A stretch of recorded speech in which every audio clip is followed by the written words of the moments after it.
ना वो बड़ी खतरनाक होगी। और अभी तो मौसम बहुत ही सुहावना है, मतलब कुल मिला के ऐसा मौसम होना चाहिए पूरे साल, ना गर्मी ना सर्दी ना बरसात। तो ये खैर नहीं हाँ बरसात है ना, तो बरसात कोई नहीं, उसका ही मजा अपना अलग है। मजा है बरसात का।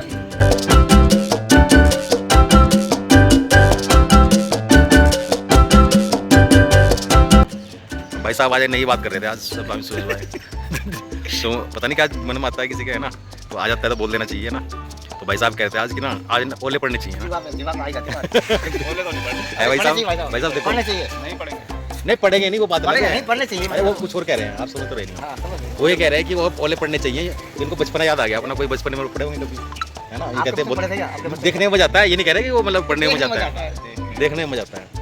तो आपके सामने पढ़े कभी ओले ऐसे? हाँ मेरे सामने खूब बोले, मेरे सामने तो पढ़े नहीं भाई कभी। खूब बोले पड़े, मोटे मोटे ही पड़े हैं। मोटे ओले तो पढ़ते हैं, लेकिन वो कहते हैं चादर भी जाती है। लगातार बारिश देखी है, बारिश 10 दिन लगातार तो वो तो हमने बचपन में देखी है। हाँ और अभी 10 दिन हो गई, अभी देखो 30 दिन हो गया। 30 दिन मौसम का 30 दिन। मौसम हरा चारा जो है गाय के लिए, हरा चारा भी नहीं आ पाता था, इतनी सगड़ी बारिश थी भाई साहब। नहीं ऐसा ना, देखो जो गांव में बारिश होती है ना उसमें मजा अलग होता है, जब छप्पर करके जाते हैं ना उसमें खेत में।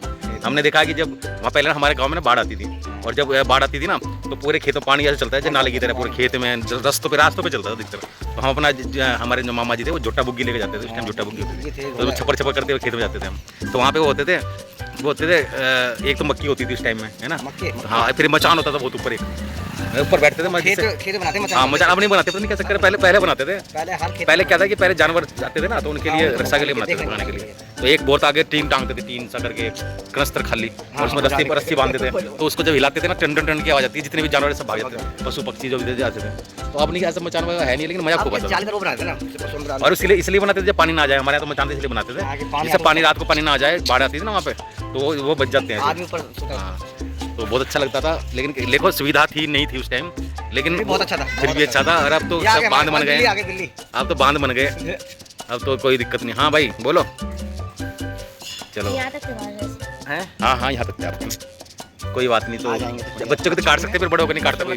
फिर तो हमारे तो ऐसे हो जाएंगे, देख जैसे परमानेंट ही भगवान कहेगा तू परमानेंट ही गंजा हो जा। चल हमारे तो ऐसे हो जाते हैं, जब बार कटवाएंगे ना तो भगवान कहता है कि यार तू परमानेंट ही हो जा, तो बार को परेशान कर रखा, बाल कटवाना है। मैं तो तेरे को गाता हूँ, तू कटवा देता है, इज्जत ही नहीं तेरे को तो हमारी यार। कहते चल परमानेंट इधर। भाई साहब भी देखो इनके सारे, है ना। तो ये सब वही बात है भाई साहब, जिस चीज़ का इस्तेमाल नहीं करते ना तो वो ना भगवान कहता है तथास्तु तू गंजा ही हो जा। आपने देखा है बंदर की पहले पूछ होती थी हमारी, है ना, इंसान की पूछ होती थी ना, वो गायब की होगी पता आपको, जब इस्तेमाल नहीं करता था। क्यों की इंसान की पूछ नहीं रही, मतलब पूछते नहीं इंसान को, तो पूछ क्या हो गई। हाँ पूछ ही नहीं रही इंसान क्या। हाँ नहीं चलो मैं क्या कारण मैं बताता हूँ। जिस चीज़ की हमें जरूरत नहीं होती ना, तो धीरे धीरे अगली जनरेशन में वो गायब होती रहती। तो पूछ की हमें जरूरत ही नहीं थी, हमारे तो हाथ थे।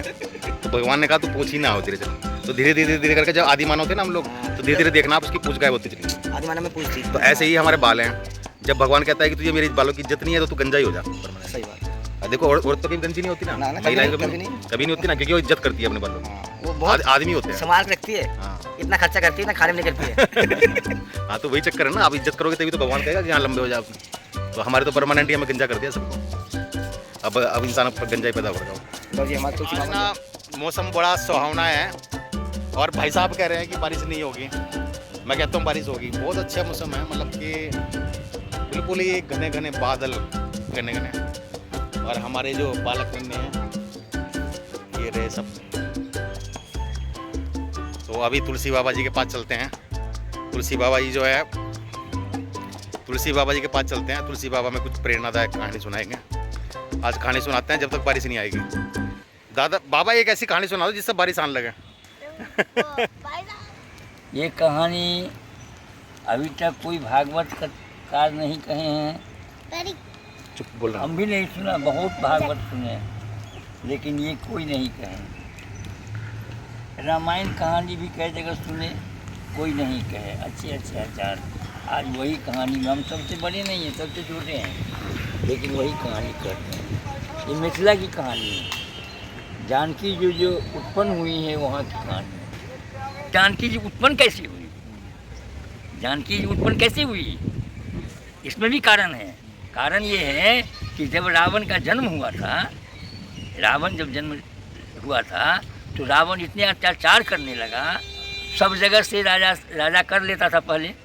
तो ये रावण जो है कर वसूलाता था, जाओ कर ले आओ, सब जगह ले लिया था। उत्तर दिशा में जब ये रावण भेजा तो वहाँ थे खाली 88,000 महात्मा। महात्मा से कहा जाए महात्मा कर दो, महात्मा बोला जी हम क्या कर देंगे, तो लोग तो जंगल झाड़ में बैठे हुए हैं, फल फूल खाते हैं, राम नाम गाते हैं। कर का मतलब टैक्स है ना, टैक्स देना था ना। हाँ जैसे टैक्स कहा था हम क्या टैक्स देंगे, तो जो दिया था लाने के लिए टैक्स कहा कि अरे मूर्ख नहीं कुछ है तो अपना रक्त दो। तो महात्मा कहे रक्त लोगे, तो हाँ लो सबका रक्त। सबका जितने महात्मा थे सबका तलवार भोंक भोंक करके उसका रक्त लेना शुरू कर दिया गरा में। जब सबसे जो श्रेष्ठ महात्मा थे सबके गुरु, जब उनके पास में आया तो उनके हाथ में मारा तलवार खींच करके रक्त बहने लगा। जब घड़ा में रक्त ले लिया तो उसका हाथ लिया, कहा बंद करो हाथ को, घड़ा को बंद करो, और ये घड़ा ले जाओ रावण के पास। रावण से कहना कि जिस दिन घड़ा का मुख खुल जाएगा, घड़ा का मुख जिस दिन खुलेगा उस दिन समझ लेगा रावण की मेरा पूरे लंका के सत्यानाश हो गया। रावण के पास लेकर के आया, रावण को कहा कि महाराज महात्मा ऐसा कहा है। कहा क्या बोला, महात्मा बोला है, तो महात्मा का बात असत्य नहीं होगा। एक काम करो, इसको तुम ले जाओ राजा जनक के दरबार। जनक से रावण को शास्त्रार्थ हुआ था। रावण जीतने लगता था, बड़ा बड़ी पंडित था ना, लेकिन देवता चालाकी से जनक जी को जिताते थे, तो उसको शत्रुताई हो गई थी। जनक से तो दुश्मनी हो गया। ये बोला जाओ जनक के राज में जाकर के इसको मिट्टी में गाड़ दो, वहाँ घड़ा खुलेगा फटेगा, जनक का राज भी ध्वंस होगा, हम बच जाएंगे। अच्छा, हम बच जाएंगे, जाके रख दो। वो घड़ा को जा करके सीतामढ़ी है, मुजफ्फरपुर जिला में पड़ता, सीतामढ़ी जिला में, सीतामढ़ी तो कुछ दूसरा बस्ती है, नाम नहीं याद अभी, वहाँ जाके खेत में गाड़ दिया। वही घड़ा, वही जो है रक्त जो है सीता जी का उत्पत्ति हुई है, उत्पन्न हुई है वहाँ की कहानी। बहुत बड़ा अकाल पड़ गया, 10 लाख, पानी का नाम नहीं, त्राहिमाम मच गया। इसका सभा लगा, आखिर इसका क्या उपाय किया जाए। भगवान के पास तो कोई जा नहीं सकता। राजा जनक जो थे, जैसे शरीर में 2 भाग है ना, तो दाहिने भाग से जोग करते थे और बाएं भाग से भोग करते थे। एक राजा जनक ही ऐसे थे कि 2 भाग में, एक भाग से जोग और एक भाग से भोग। सभा में जनक महाराज भी बैठे हुए थे। पूरे सभा का विचार हुआ कि महाराज जनक आप अगर हल चलाओ तो वर्षा जरूर होगी। जनक जी कहे जो कि अगर सभा की ये विचार है कि हम अगर हल चलावें तो पानी देगा भगवान, जरूर हम चलाएंगे। वो हल लिए और हल ले करके वही सीतामढ़ी में जहाँ जानकी जी उत्पन्न हुए हैं उस खेत में हल चलाना शुरू। खेत में 4 कोना होता है, 4 कोना में चार बार सब जगह घूम गए चारों कोना। और इसके बाद बीच होकर के जब हल लेके जाएंगे घर, तो बीच में जब हल आया तो उसमें फाड़ जो होता है ना, जो मट्टी होता है, उसमें कुछ आवाज़ आती है, जैसे किसी पत्थर में टकरा गया। तो पत्थर में टकराया, पत्थर में टकराया, जब होगा कोई ईंटा पत्थर होगा। जब फिर बढ़ाते थे 5 बार जब टकराया है, 7 बार, 7वां बार जब टकराया तो जनक जी को शंका हो गई। हल को रख दिए, बैल को बांध रख दिए और उसको मट्टी खुनवाए, अपने से खूने मट्टी। जब मट्टी खूने तो देखते हैं क्या इतने बड़े सिंहासन पर लड़की जो है तो आराम से ताक रही है, लेटी हुई। जनक जी बड़ी हंसी, लड़की को गोदी में उठा, गोदी में उठा करके ले आए घर। लड़की, इनको संतान नहीं, लड़की घर में आई और वो वर्षा शुरू हुई। वो हाथ से दीजिए एकदम माँ, वो वर्षा शुरू हो गया। जब सुरंग से एकदम माँ आ गई तो ये वर्षा क्यों नहीं होगा। वो पानी हुआ, ये सब जय जयकार हो गया। अभी भी मिथिला के अंदर में जनकपुर के पचकोसी जो है उसमें कितना भी मतलब मौसम खराब हो जाए, कितना भी रोटी हो जाए, कहीं उपजा नहीं होगा, लेकिन वहाँ 3 फसल लोग उपजाते हैं। इतने धनवान लोग हैं। जिसको 10 कट्ठा ज़मीन है वो अनाज बेचता है, पालने लगे। अब जनक जी को दिमाग में तो बड़ी खुशी हुई कि मेरे पास कोई बच्चे पैदा नहीं, पुत्र या पुत्री हुई थी, भगवान एक पुत्री दे दी, इनकी पालन पोषण होने लगा। अब जनक जी को क्या दिमाग में आया, फिर स्नान किए और शंकर जी के मंदिर है एक, आपको जलेश्वर स्थान पड़ता है, वहीं पर नेपाल में पड़ता है। जनकपुर से कुछ 10 माइल आगे बॉर्डर है, उससे इधर शंकर जी के मंदिर में गए, शंकर जी के मंदिर में बैठ गया आसन मार, हमको भगवान का दर्शन चाहिए। कुछ समय बीता, फिर वहाँ से लोग कहा जी कि महाराज तपस्या किए हैं, जरूर भगवान दर्शन देंगे। उनको उठा दिया, लेकिन इनके मन में क्षोभ हो गया जनक जी को, हमारा भंग तपस्या के लोग भंग कर दिया। वहाँ से घर आए और शंकर जी का मंदिर था, उस मंदिर में जाकर बैठ गए, ध्यानमग्न हो गए कि हमको भगवान का दर्शन चाहिए। शंकर जी प्रकट हुए, क्या चाहिए जनक? बोले तो हमको नारायण का दर्शन चाहिए। नारायण का दर्शन का विलास नहीं। शंकर जी धनुष दिए, ये लो, ये धनुष के खूब भली भांति तुम पूजा करना, जैसे मंदिर रखे ना घर में पूजा करना, भली भांति तुम नियम से पूजा करना, इसी के बदौलत तुम्हें नारायण दर्शन दे देंगे। शंकर जी धनुष जो है तो अपने तप के बल से और जनकपुर में रख पाए, जानकी जी के बगल जहाँ महल का जनक जी का वहाँ बढ़िया से अब उसका होने लगा, जैसे बाल बच्चे को लोग पोछता से धनुष को पोछने लगा।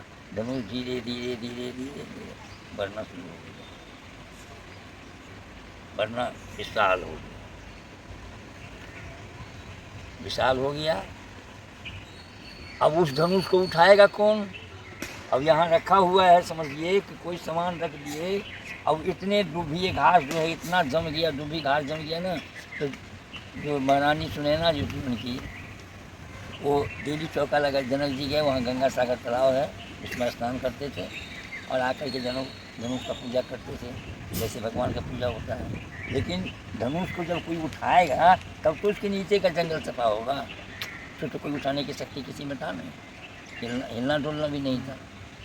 उनकी पटरानी जो है सुनैना जी डेली अपना अगल बगल से चौका लगा देती थी, जनक जी आए पूजा की।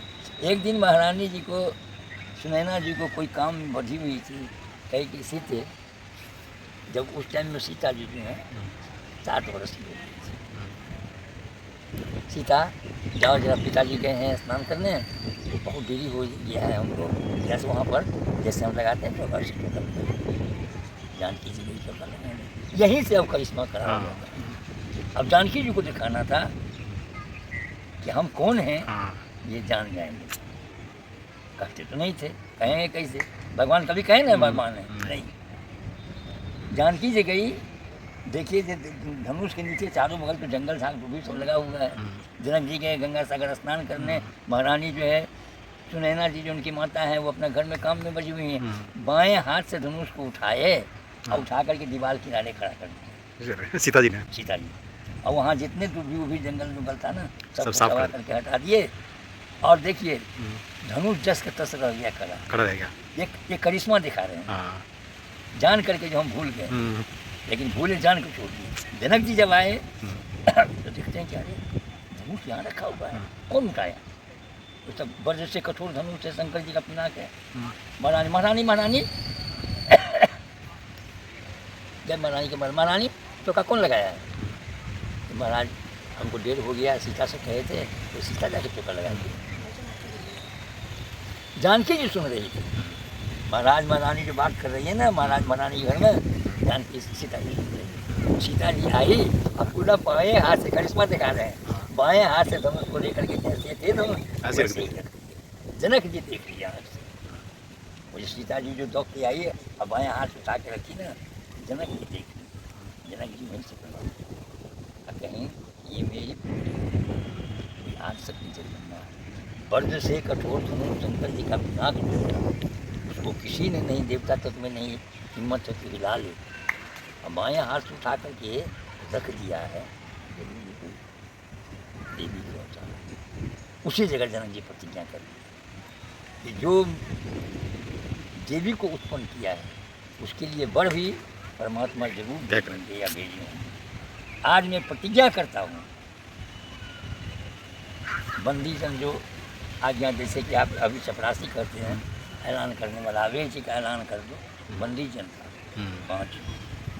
जनक जी जो कहते थे वो जाके ऐलान कर देता था। बंदी जन को कहे सुनो, आज पूरे देश में ऐलान कर दो कि मेरे संकल्प के नाम कोई शंकर जी का धनुष है, वज्र से कठोर धनुष है, उसको जो तोड़ेगा या तोड़ेगा नहीं तो उठा करके प्रशंसा पर बांध चढ़ा देगा, तो अपने पुत्री का विवाह उसके साथ करेगा। चाहे वो कोई नंगरा हो, कोढ़ी हो, लुल्ला हो, ब्राह्मण हो, क्षत्रिय हो, वैश्य हो, शूद्र हो, हम इसका विचार नहीं करेंगे। जो चढ़ा के मतलब तोड़ेगा या उठा के बांध चढ़ा देगा, हम अपनी पुत्री का विवाह रखेंगे। चारों बगल ये चीज़ हो गया, जनक जी का मतलब प्रतिज्ञा हो गया है। अब चारों बगल के देश देशांत के राजागण खबर हुआ। अब जहाँ से चारों बगल के देश से राजागण जितने थे सब के सब अब अपना एक टाइम हो गया था जो फलाने दिन ये जो है मतलब विवाह पंचमी जिस दिन हुआ है ना, विवाह पंचमी होता है ना, उससे एक दिन पहले धनुष तक की रचना होती है। और आज धनुष टूटा है और कल जो है सुनाम जी का विवाह। अब ये कहानी यहीं तक रहता है। मैंने आज जो प्रसंग सुनाया है तो मैं तो कहता हूँ जितनी बार भी मैंने इनको सुना है ना, वो कुछ नई चीज़ ही निकल के आती है जो हमने रामायण में सुनी ही नहीं है कभी भी। तो आज जो इन्होंने प्रसंग सुनाया बड़ा मतलब कि ऐसा प्रसंग है जो हमें नहीं मालूम नहीं था, मेरे को भी मालूम नहीं था कि जो है ऐसा भी हुआ था। सीता जी ने वो धनुष जो है उठाकर इन्होंने बोला कि एक हाथ से उठा के रख दिया था और उसको कोई बाएं हाथ से उठा के रख दिया था। तो ये सब चीज़ें जो है ना, ये हम कहते हैं कि हमारी जो ये रामायण जो ये सुनाते हैं उसको सभी लोग सुने, जो क्योंकि देखो मेरा बनाने का उद्देश्य भी यही होता है कि खाली जो है ना सब तक जाए ये बातें, है ना। कोई आपको ये मान लो कहीं पर आप बैठे हो और रामायण पे बात कर रहे हो तो आप अपनी बातें रख सको और बता सको कि ऐसा भी हुआ था। क्योंकि हमें भी जैसे इनके पिछले इन्होंने हमारे को जो है सुंदरकांड भी सुनाया था पूरा, तो उसके अंदर भी कई चीज़ें ऐसी थी जो हमें नहीं मालूम थी। और अभी ये शुरू से आरंभ कर रहे हैं, तो अभी इन्होंने जो सीता का प्रसंग सुनाया वो भी हमें मालूम नहीं था, मुझे तो मालूम नहीं था। हम ये कहते हैं कि हम बड़े बड़े ज्योतिषी जो हैं, जानकार हैं, एक से एक महारंधीरा बड़े बड़े ज्योतिषी हैं, हम वो नहीं हैं। हम एक मूर्ख आदमी हैं, लेकिन रामायण के विषय में हम कुछ सुना सकते हैं आपको। आज जानकी जी को उत्पन्न सुना दिए हैं, अब राम जी का भी उत्पत्ति कैसे होगा, हाँ, ये भी सुनाएंगे आपको।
भगवान की सीता मैया की शेरावाली मैया की संत तनुमान की सरस्वती माता की सनातन धर्म की गौ माता की नमो पति पार्वती।